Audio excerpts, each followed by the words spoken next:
वर्णानामर्थसङ्घानां रसानां छन्दसामपि मङ्गलानां च कर्तारौ वन्दे वाणी विनायकौ।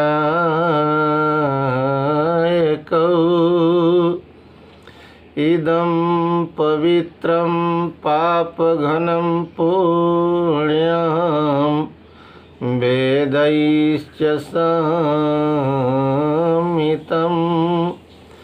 यः पठेद्रामचरितं सर्वपापैः प्रमुच्यते।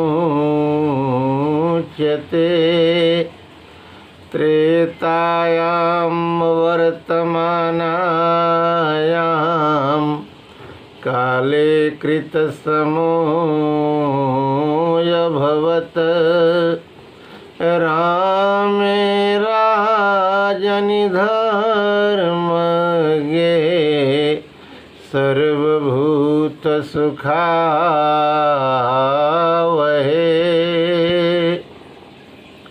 हिमाद्रेः सम्भूता विहरसि तदङ्के हिममये ततो भूमिं याता विचरसि सुहासा समतले। अहो दिव्ये गंगे भवतु सुखदं नस्तव जलम् लोकाभिरामं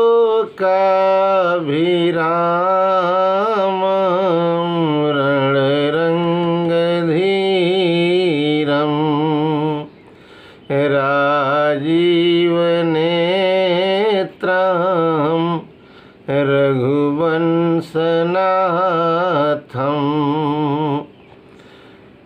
कारुण्यनेत्रं करुणाकरन्तं श्रीरामदूतं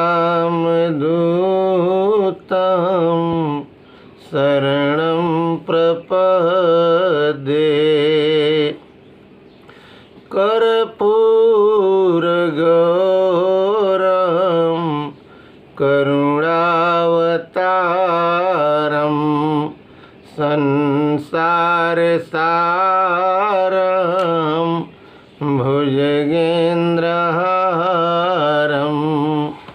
सदा वसन्तं हृदयारविन्दे भवं भवानी सहितं नमामि। मनोजवं मारुततुल्यवेगं जितेन्द्रियं बुद्धिमतां वरिष्ठं वातात्मजं वानरयूथमुख्यं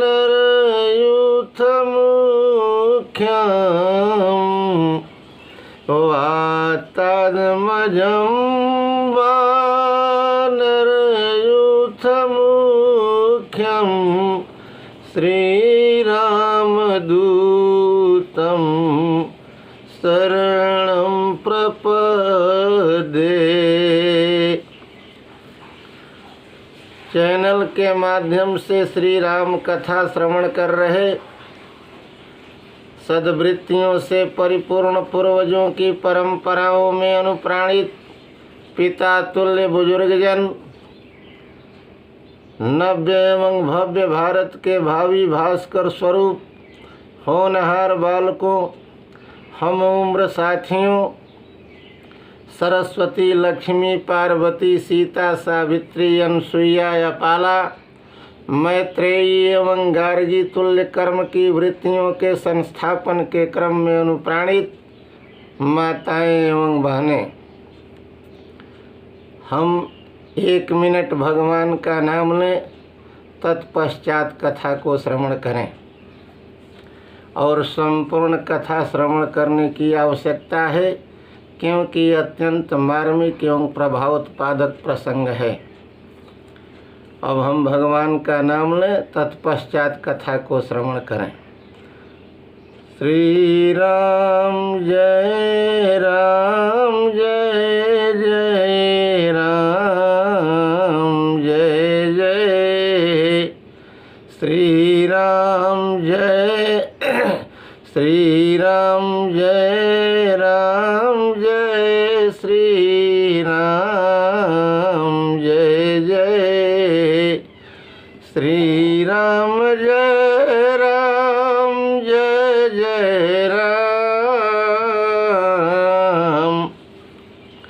श्री राम जय राम जय जय राम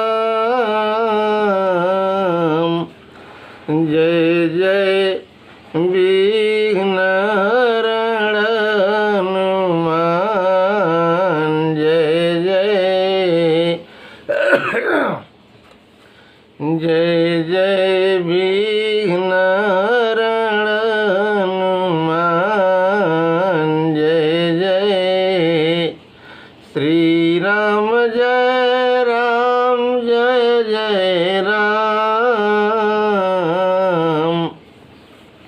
जय जय विघ्न हरण हनुमान जय जय जय जय विघ्न हरण हनुमान जय जय। आज श्री राम कथा के क्रम में हम शिव विवाह के मार्मिक प्रसंग को श्रवण करें। देवाधिदेव प्रलयंकर भगवान शंकर एवं जगत जननी माता पार्वती का मिलन जगत कल्याण के लिए ही हुआ था। आसुरी शक्तियों को नष्ट कर दैवीय एवं मानवीय शक्तियों को स्थापित कर विश्व के समस्त प्राणियों के मध्य ईर्ष्या द्वेष कटुता एवं शत्रुता को दूर कर परस्पर सत्य अहिंसा प्रेम परोपकार एवं विश्व बंधुत्व की भावना से युक्त विश्व में समता मूलक समाज की स्थापना ही उनका परम एवं चरम लक्ष्य था। अब हम देखें, जब अपने पिता प्रजापति दक्ष के यज्ञ में अपने पति के अपमान के कारण देवी सती ने योगाग्नि में अपने को भस्म करना प्रारंभ किया, तो उसी समय उन्होंने हाथ जोड़कर भगवान विष्णु से प्रार्थना की कि हे प्रभु, जब भी मेरा जन्म हो तो पति के रूप में वर्ण करने के लिए हमें भगवान भोलेनाथ ही प्राप्त हों। मैं उनकी अर्धांगिनी बनकर, उनकी अंकसायिनी बनकर उनके चरणों की दासी रहूं। और परम पूज्य पाद संत शिरोमणि बाबा गोस्वामी तुलसीदास जी ने लिखा, सती ने कहा कि सती मरत हरि सन बर मांगा, जन्म जन्म शिव पद अनुरागा। सती मरत हरि सन बरु मांगा, जन्म जन्म शिव पद अनुरागा। तेहि कारण हिम गिरि गृह जाई, जनमी पार्वती तनु पाई।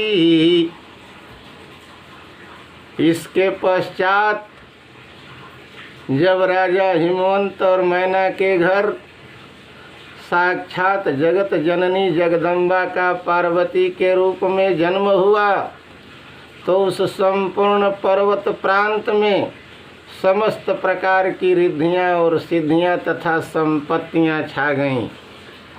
पार्वती के दर्शन के लिए वहीं ऋषि मुनि मनीषियों ने जहाँ तहाँ अपने आश्रम बना करके तपस्या करने लगे। जब इस बात की सूचना उस समय के केंद्रीय संचार मंत्री देवर्षि नारद को मिली तो महर्षि देवर्षि नारद जी हिमवंत के घर पहुंच गए। राजा हिमवंत और मैना ने उनके चरणों पर अपने मस्तक को रखकर आशीर्वाद ग्रहण करते हुए राजा हिमवंत कह पड़े कि हे देवर्षि, मेरे घर एक अत्यंत सुंदर कन्या रत्न की प्राप्ति हुई है, आप उसके भाग्योदय को बतला दीजिए। देवर्षि नारद ने कहा कि अपनी पुत्री को लाओ। राजा हिमवंत ने जब ही पार्वती को देवर्षि नारद के सामने लाया, देवर्षि नारद ने उसकी हस्तरेखा देख करके कहा कि हे हिमवंत, तुम्हारी पुत्री सर्वगुणों की खान है, जिसके कारण उसके माता पिता के यश का पताका संपूर्ण ब्रह्मांड में फहरता रहेगा। और देवर्षि नारद ने कहा कि लेकिन हे देवी, हे मैना, तुम्हारी पुत्री की हस्तरेखा में 2-4 दोष भी हैं, उसे भी ध्यान से सुन लो। परम पूज्यपाद संत शिरोमणि बाबा तुलसी ने लिखा, देवर्षि नारद बतला रहे हैं कि जोगी जटिल काम मन नगनय मंगल बेस, अस स्वामी यही कह मिलही परिहस्त यस रेख। तुम्हारी पुत्री पार्वती को पति के रूप में वर्ण करने के लिए जोगी जटाधारी निष्काम हृदय वाला, माता और पिता से विहीन अर्थात उसके माता और पिता का पता नहीं है, अमंगल वेशधारी मिलेगा। यह सुनते ही राजा हिमवंत और मैना बड़े चिंतित हो गए। कह पड़े कि हे देवर्षि, इसका समाधान भी बतलाइए। नारद जी ने कहा कि हे मैना, चिंता करने की कोई आवश्यकता नहीं है। जितने भी पार्वती की हस्तरेखा में हमने दोष बतलाए हैं, वे समस्त लक्षण देवाधिदेव प्रलयंकर भगवान शंकर में विराजमान हैं। और यदि तुम्हारी पुत्री का विवाह भगवान भोलेनाथ के साथ संपन्न हो जाएगा तो मेरा दावा है कि समस्त दोष गुणों में परिवर्तित हो जाएंगे, समस्त दोष गुणों में परिवर्तित हो जाएंगे। लेकिन पार्वती को भगवान भोलेनाथ को प्राप्त करने के लिए कठोर तपस्या की जरूरत होगी। और यही कह करके देवर्षि अंतर ध्यान हो गए।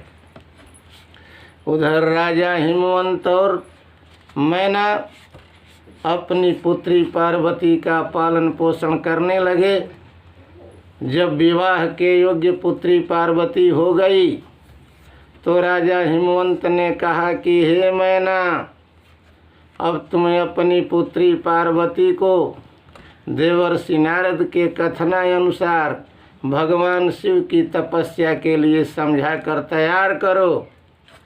यह सुनते ही मैना की आँखें छलछला गईं, फफक कर रो पड़ी, कह पड़ी कि हे स्वामी, मेरी पुत्री का जन्म आपके राजसी स्वर्णिम महल में हुआ, जिसका पालन पोषण अतिशय वात्सल्य से युक्त मुझ माता की ममतामयी गोद में हुआ, जो फूल से भी अधिक सुकोमल है, जिसके सौंदर्य की उपमा संपूर्ण ब्रह्मांड में कहीं है ही नहीं, कैसे वह अपने फूल से भी अधिक सुकोमल शरीर के साथ इतनी कठोर साधना कर पाएगी स्वामी, इतनी कठोर साधना कर पाएगी। मैना की ऐसी विह्वल दशा को देखकर राजा हिमवंत जैसा कठोर पत्थर भी पिघलकर पानी बन गया। लेकिन राजा हिमवंत जैसा कठोर पत्थर भी पिघलकर पानी बन गया।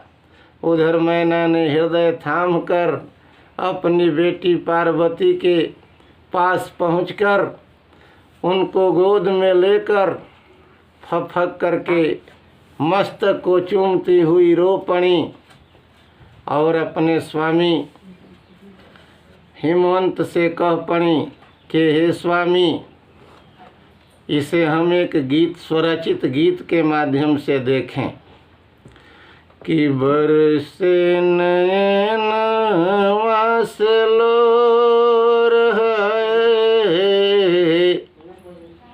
बरसे नयन वासलो मोर काहे तड़प हियरवा, बरसे नयन वासलो बरसे नयन वासलो मोर कहे तड़प हियरवा, कोई जतन से पालन हृदय लगाई, अखियन की पालना में बेटी के सुलाई, कैसे टूटी नैया कडोर मोर काहे तड़प हियरवा, फूल से भी कोमल बा बेटी का शरीरिया, कैसन विधाता रची दिल तक दीरिया, उठे मन सागर हिलोर मोर काहे तड़प हियरवा, बरसे नैन वासलोर। इसके बाद मैना अपने पति हिमवंत से कह पड़ी कि हे स्वामी, फूल से भी अधिक सुकोमल शरीर वाली मेरी पुत्री बन के भयावह कठोर भूमि पर जाकर कैसे धरती को धू धू कर जलाने वाली प्रचंड गर्मी, हाड़ को भी कपा देने वाली भीषण ठंड, आंधी एवं तूफान भरी भीषण वर्षा को सहन करती हुई इतनी कठोर तपस्या कर पाएगी स्वामी, इतनी कठोर तपस्या कर पाएगी। लेकिन पार्वती के रूप में उत्पन्न साक्षात जगदम्बा ने अपनी माता मैना को समझा बुझाकर भगवान भोलेनाथ की कठोर साधना के लिए वन चली गईं। उनकी कठोर साधना से संपूर्ण ब्रह्मांड थर्रा पड़ा। साक्षात ब्रह्मवाणी के माध्यम से ब्रह्मा जी कह पड़े कि हे पुत्री पार्वती, तुम्हारी तपस्या पूर्ण हो गई। अब तुम्हें अपने परम एवं चरम लक्ष्य अर्थात भगवान भोलेनाथ को पति के रूप में वर्ण करने के लिए प्राप्त करोगी। अब इससे अधिक तपस्या की आवश्यकता नहीं है। और उधर हाथ जोड़कर भगवान भोलेनाथ के पास भगवान विष्णु जी पहुँच गए और प्रार्थना करने लगे कि हे भोलेनाथ, यदि आपका रंच मात्र भी मुझ में प्रेम है तो अब समय आ गया है कि जगत कल्याण के लिए आप पार्वती से विवाह संपन्न करें। और यही प्रार्थना भगवान ब्रह्मा ने भी उनसे की। भगवान शिव ने दोनों के वचनों को अपने हृदय में धारण कर लिया। तब देवता प्रसन्न होकर नगाड़े बजाते हुए पुष्प की वर्षा करने लगे। परम पूज्य पाद संत शिरोमणि बाबा गोस्वामी तुलसीदास जी ने लिखा है कि सुनि विधि विनय समुझि प्रभु बानी, ऐसे ही हो कहा सुख मानी, अथव देवन धुन दुभी बजाई,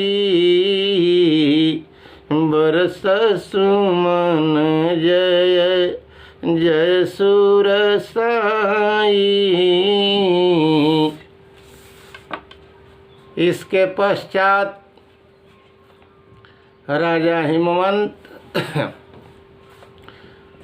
और राजा मैना अपनी पुत्री को तपस्या के लिए भेजे थे। अब पार्वती अपने माता पिता के पास वापस चली गईं और इधर भगवान भोलेनाथ के बारात की तैयारी होने लगी।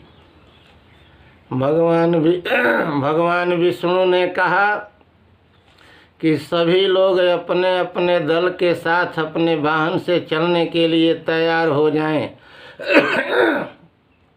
क्योंकि बारात बड़ी विचित्र जाने वाली है, दूल्हा विचित्र है।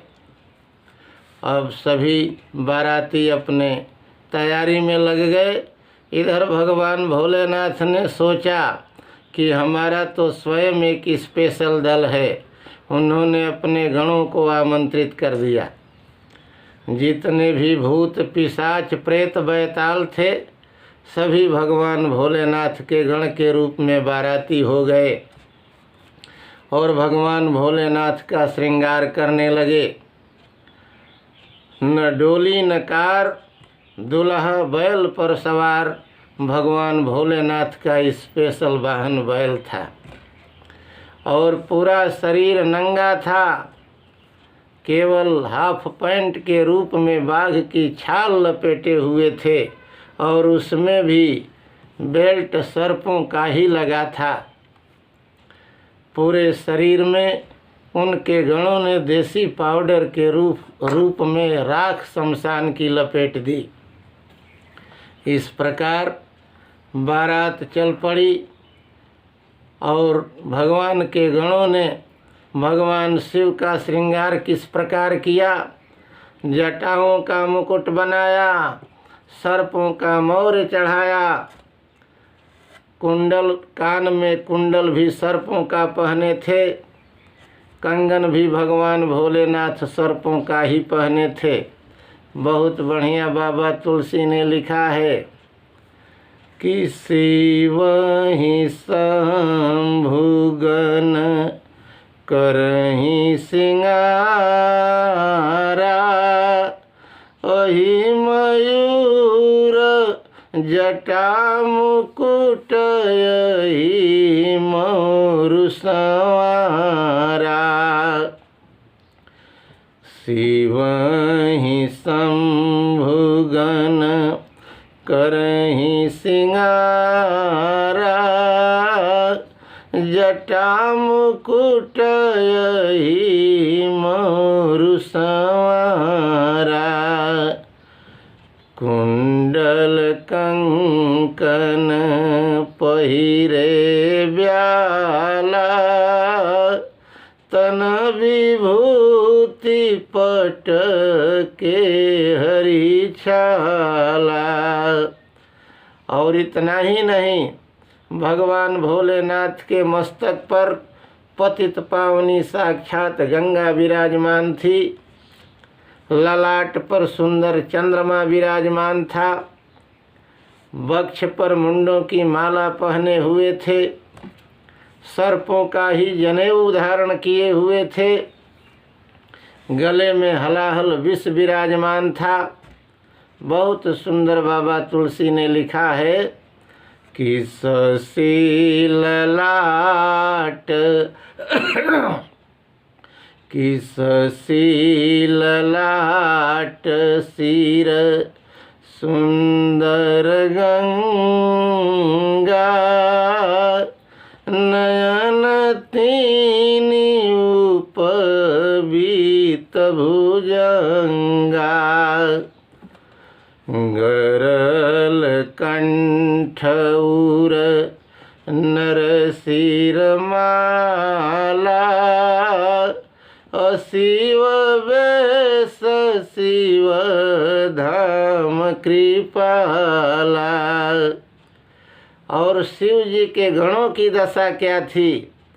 किसी का मुख ही नहीं था तो किसी के कई मुख थे, किसी के दोनों हाथ पैर रिजेक्ट थे, खारिज थे, बिल्कुल थे ही नहीं, तो किसी के कई हाथ और पैर थे, किसी का पेट और पीठ सट कर एक हो गए थे, तो किसी का यह मध्य प्रदेश पेट अत्यंत विशाल था, किसी की दोनों हेडलाइटें फ्यूज थीं अर्थात आँखें गायब थीं, तो किसी की कई आँखें थीं।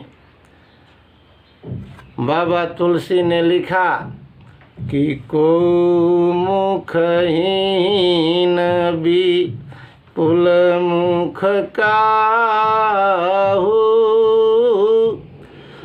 बिनु पद कर को बहु पद बाहु विपुल नयन को नयन विहीना रिष्ट पुष्ट को यति तन खीना। यह जो है भगवान भोलेनाथ के गणों की दशा थी। अब बारात चल पड़ी। बारात राजा हिमवंत के नगरी के पास पहुंच गई और नगर के बाहर द्वार पूजा के लिए सजाई जाने लगी। उसी समय भगवान ब्रह्मा ने विष्णु से कहा कि हे विष्णु, जरा वधू पक्ष के ओर जा कर के भोजन पानी की व्यवस्था ठीक कराइए, क्योंकि भोजन करने के पश्चात यदि भगदड़ भी मचेगी तो केवल भागना रहेगा, भोजन की चिंता नहीं रहेगी। क्योंकि बारात बड़ी विचित्र है, दूल्हा विचित्र है, इसके गण और बाराती भी विचित्र हैं। भगवान विष्णु ने कहा कि हे महाराज, आप विधाता हैं, सबका भाग्य लिखते हैं, क्या इनका विवाह लिखे हैं कि नहीं?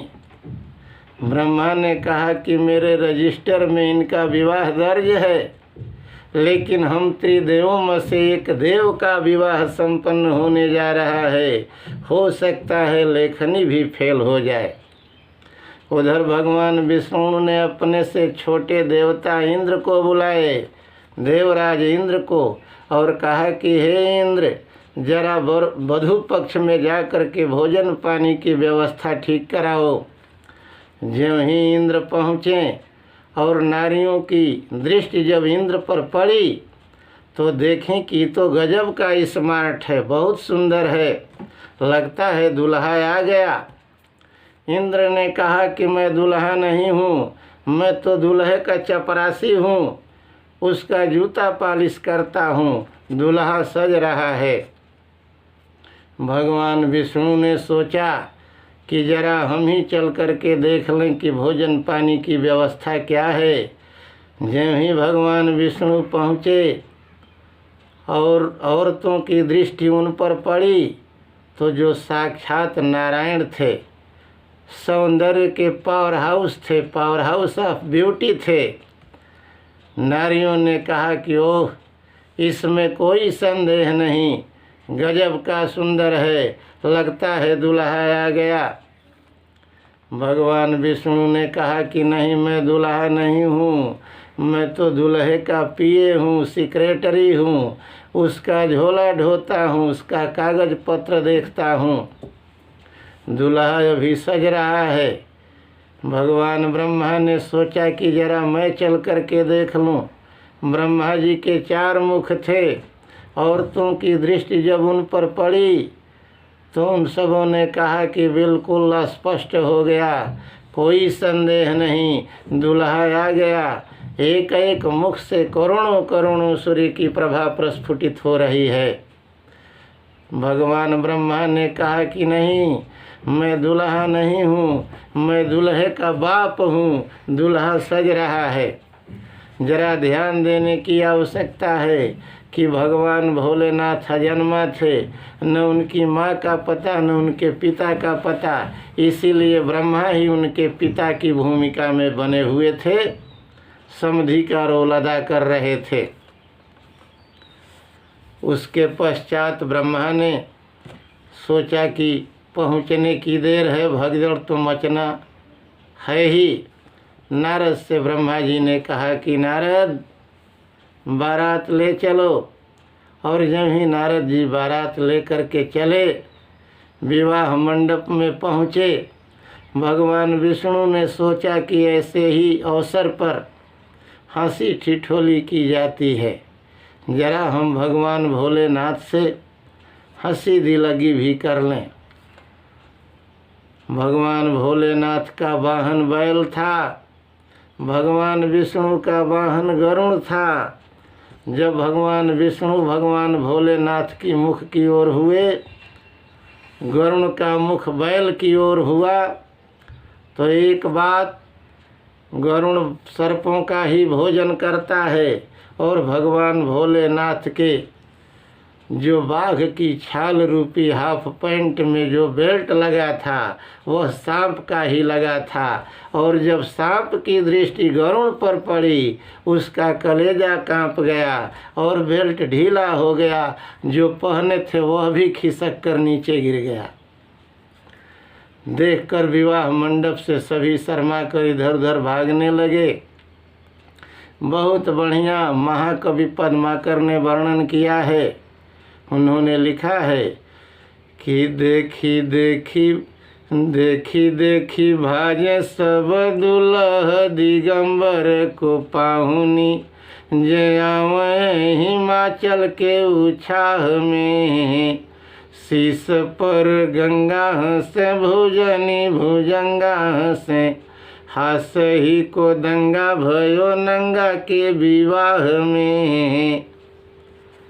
इसके पश्चात जब ही मैना ना उनके साथ थाली में लोटे में भरे गंगा जल को लेकर जलते हुए दीपक को लेकर के परछावन के लिए पहुँची, उसी समय भगवान भोलेनाथ ने अपने सर्प से कहा कि सर्प ने कहा कि ऑर्डर प्लीज, आदेश दीजिए भोलेनाथ। भगवान भोलेनाथ ने कहा कि थोड़ी अपनी लीला दिखलाओ। सर्प ने भयंकर फुंकार किया। मैना ना उनके साथ बैक गियर लेकर के उलट गई पछाड़ खाकर। थाली में रखा हुआ लोटे में गंगा जल गिर गया, जलता हुआ दीपक बुझ गया, सर्पों के फुंकार से भगदड़ मच गया। सभी भागते गिरते पड़ते घर चले गए। बच्चे दौड़कर अपने घर भय से कांपते हुए पहुंच गए। माँ बाप ने पूछा कि क्या बेटे बारात नहीं देखे? लड़कों ने कहा कि कोई मरने से बचे तब तो बारात देखे। दूल्हा एकदम प्योर पागल, लगता है कि यमराज का साक्षात सेक्रेटरी आया हुआ है और बाराती यमराज की सेना दिखलाई दे रहे हैं। और गिरते पड़ते सबको चोट की निशानी लगी थी। जरा इसे हम एक स्वरचित गीत के माध्यम से देखें कि कैसे सुनाऊं बाबू बर की कहानी, सब निशानी पाए हैं, भय से भाग गिरे भरानी, सब निशानी पाए हैं। सांप और बिच्छू देख बड़ी हैरानी, सब निशानी पाए हैं। गे छोड़ के दाना पानी सब निशानी पाए हैं। सब निशानी पाए हैं। वस्त्र से विहीन बैठा बलवे परसानी सब निशानी पाए हैं। बिटिया कैसे ब्याहे रानी सब निशानी पाए हैं। बर की है विचित्र कहानी सब निशानी पाए हैं। इस प्रकार भगदड़ मच गई। गांव वालों ने खदेड़ करके बारातियों को उस स्थान पर पहुंचा दिया जिस स्थान पर द्वार पूजा के लिए बारात सजी हुई थी। सभी एक दूसरे का मुख देखने लगे। सभी भोलेनाथ से कह पड़े कि आप बड़ी विचित्र तमाशा कर दिए। हम सभी जो है बिना भोजन पानी के ऐसे ही रह गए। भगवान विष्णु ने कहा भगवान शंकर से कि अब तो विवाह कदापि नहीं हो सकता। भगवान भोलेनाथ ने कहा कि क्यों विवाह नहीं होगा। भगवान विष्णु ने कहा कि बिल्कुल अशुभ हुआ है। लोटे में रखा हुआ गंगा जल मैना जब गिरी तो गिर गया, घोर अशुभ। और थाली में जलता हुआ दीपक गिरकर बुझ गया, महाअशुभ हुआ है। सब अपशकुन हुआ है। विवाह कतई नहीं हो सकता। भगवान भोलेनाथ ने कहा कि बिल्कुल विवाह होगा, सब शुभ हुआ है। यदि मेरी माँ ने लोटे में रखे हुए गंगा जल को यदि मेरी सासु माँ ने लोटे में रखे गंगा जल को गिराया होगा तो उसकी डिग्री MSc से नीचे हो ही नहीं सकती है, क्योंकि उसने सोचा होगा कि जिसके मस्तक पर अगणित जलराशि ली हुई साक्षात गंगा विराजमान है, वहाँ इस लोटे के तुच्छ जल की क्या आवश्यकता है, इसलिए उसने गिरा दिया होगा। और यदि मेरी सासु ने जलते हुए दीपक को बुझा दिया होगा तो उसने सोचा होगा कि जिसके ललाट पर अगणित प्रकाश पुंज लिए हुए साक्षात चंद्रमा विराजमान है, वहाँ इस तुच्छ दीपक के प्रकाश की क्या आवश्यकता है, इसलिए उसने बुझा दिया होगा। विवाह बिल्कुल होगा। नारद ट्राई अगेन, फिर से कोशिश करो नारद, बारात बढ़ाओ। और नारद जी कह पड़े कि और आपको कौन कहा था कि विवाह मंडप में बिल्कुल निर्वस्त्र हो जाइएगा, नंगा हो जाइएगा। भगवान भोलेनाथ ने कहा कि हे नारद, तुम्हारे कारण मैंने ऐसा किया। तुमने पार्वती की कुंडली में लिखा है कि नगन अमंगल वेश, इसका पति नंगा होगा, अमंगल वेशधारी होगा। इसलिए वृथा न जाई देव ऋषि वाणी, देवों ऋषियों की वाणी झूठी न हो, इसलिए मुझे नंगा होना पड़ा नारद, इसलिए मुझे नंगा होना पड़ा।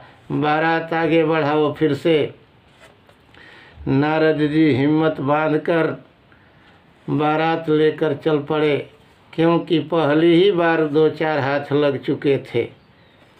जब पुनः मैना के सामने नारद जी हुए, मैना क्रोध में लाल हो गईं। कह पड़ी कि हे नारद, मैंने आपका क्या बिगाड़ा था कि आप मेरी पुत्री के लिए ऐसे पागल वर को चुने हैं। भले ही मैं अपनी पुत्री को लेकर पर्वत से गिरकर मर जाऊंगी, पुत्री को लेकर आग जलाकर कूदकर मर जाऊंगी, लेकिन ऐसे पागल वर के साथ मेरी पुत्री का पाणी ग्रहण संस्कार कदापि नहीं हो सकता, कदापि नहीं हो सकता नारद। नारद ने कहा कि हे मैना, पागल हो गई हो? जरा ध्यान से देखो, वर के रूप में कौन है? वधू के रूप में कौन है। जब मैना को नारद की दिव्य दृष्टि मिलती है तो देखती हैं कि जिसको मैं अपनी साधारण पुत्री समझती थी वह साक्षात अष्टभुजी भगवती रणचंडी सिंह वाहिनी दुर्गा दिखलाई दे रही है, और जिस वर को मैं पागल सपेरा समझी थी वह अपने वास्तविक स्वरूप में साक्षात देवाधिदेव प्रलयंकर भगवान शंकर दिखलाई दे रहे थे। मैना नारद के चरणों में गिर पड़ी और कह पड़ी कि हे देवर्ष, अरे यह तो जगत पिता और जगत जननी का विवाह संपन्न होने जा रहा है, मेरी क्या औकात कि इस विवाह को रोक लूं।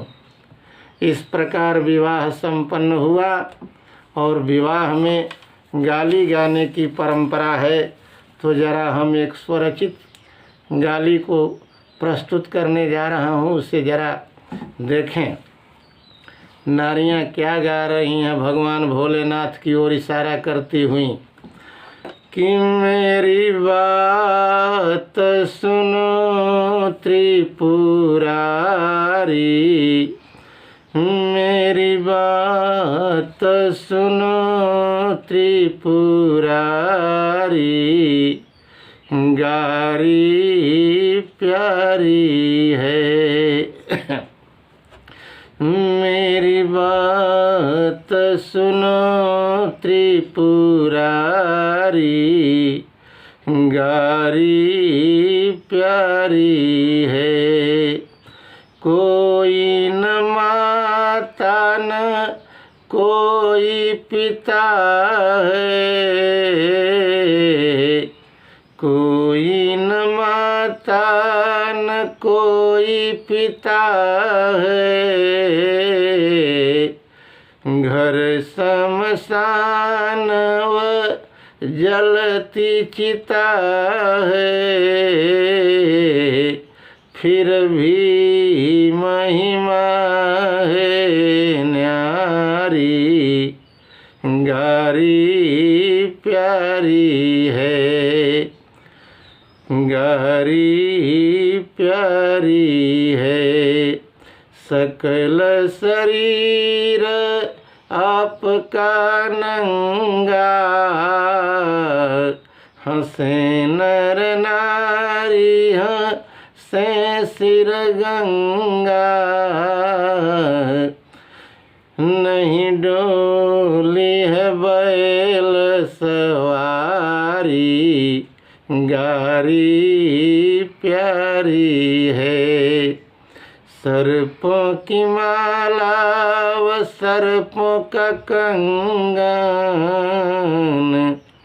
शमशान की राखल लाट का चंदन, रखिए मेरी बेटी दुलारी, गारी प्यारी है। और 1 मिनट अब विदाई का कार्य संपन्न करके वाणी को विराम दूंगा। और यही इस कथा का आज के प्रसंग का अंतिम निष्कर्ष है। जब विवाह संपन्न हो गया तो राजा हिमवंत ने भगवान भोलेनाथ से कहा कि हे भोलेनाथ, आप कोई वाहन नहीं लाए हैं, जब मैं विदाई में सामान दूंगा तो वह किस पर जाएगा। भगवान भोलेनाथ ने कहा कि वह सब मेरे इस बैल पर लाद दो। मेरी बेटी किस पर जाएगी, इसी बैल पर जाएगी। तब हिमवंत ने कहा कि आप किस पर जाएंगे, मैं भी इसी बैल पर जाऊंगा। राजा हिमवंत ने कहा कि क्या बैल थौस नहीं जाएगा, बैठ नहीं जाएगा। भगवान भोलेनाथ ने कहा कि हे हिमवंत, यह त्रिलोकीनाथ का बैल है, इस पर संपूर्ण त्रैलोक्य रख देने के पश्चात भी जगह खाली रह जाएगी, जल्दी विदाई करो। भगवान भोलेनाथ जगत पिता भोलेनाथ जगत जननी पार्वती को बैठाकर विदाई कराकर लेकर चल दिए। बैल को ले जाकर काशी में शमशान घाट पर रोक दिए। देवी पार्वती कह पड़ी कि हे स्वामी, क्यों रोक दिए? अभी कितना दूर चलना है? भगवान भोलेनाथ ने कहा कि हे देवी, आज तक यहाँ से भी कोई आगे गया है? यदि गया हो तो बताओ, मैं आगे बढ़ाऊँ। उतर जाओ, यही तो अंतिम पड़ाव है। समस्त जीवों के अंतिम क्षण का यही पड़ाव है, शमशान। यहाँ से आगे आज तक कोई गया ही नहीं। अब हम आए भगवान का नाम लें, तत्पश्चात वाणी को विराम। हरि भजले, हरि भजले, हरि भजने काम काहे। हरि भजले, हरि भजले, हरि भजने काम काहे।